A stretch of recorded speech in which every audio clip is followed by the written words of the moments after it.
How many people were here when I was here in Kiev last fall? Anyone in the crowd? Few of you, okay. Wow, okay, great.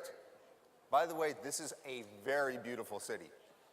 I am in love with Kiev. It's beautiful. And you have this famous church called St. Sophia, which is the name of one of my daughters, so I have a special place in my heart for the Ukraine and for Kiev. It's beautiful. I don't know where you're coming from. I don't know your education background or what jobs you've held in the past or your socioeconomic background that you come from. But the success in this business is about some very simple things. It's an education.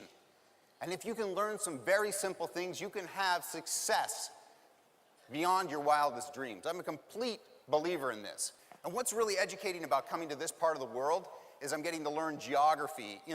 Last time I was here, I was in Almaty, Kazakhstan, and Ekaterinburg, and got to go to Moscow and then Ukraine.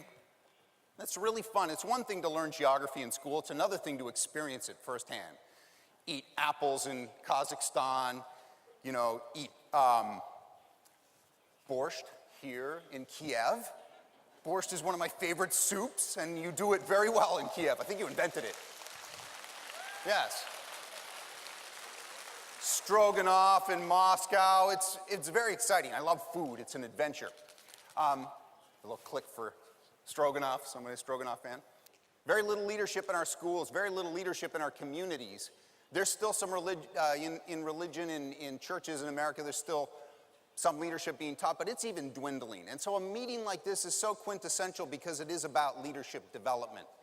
See, sales is simply a transfer of emotion. If you have a bad sales experience, you feel like, you've been taken, like somebody's pulled one over on you.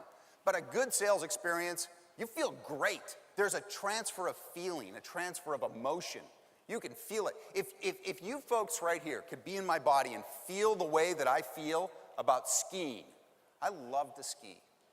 I absolutely love it. I go to Almaty, Kazakhstan, and I see those big, beautiful mountains up there, and I'm going to do the meeting in the convention hall, and I'm excited to be there, and I'm thinking to myself, oh man, I could ski up there. I haven't been there in the winter, but if you could feel the way I feel about skiing, you would want to ski. If you could feel the way that I feel about my car, you would want to drive my car. You really would. If you could feel the way that I feel about my wife, you would want to marry my wife. It's true. One of the things that I do when I buy a book, I look to the back cover and I see what other people are saying about the book. I don't want to hear what the author is saying about himself. I am very great. You need to listen to me. My book is the greatest book ever. Yeah. So I go to the back and I see, Mark Victor Hansen said this is the greatest book. You need to read this. Well, I know. He's the author of Chicken Soup for the Soul. It's a great speaker.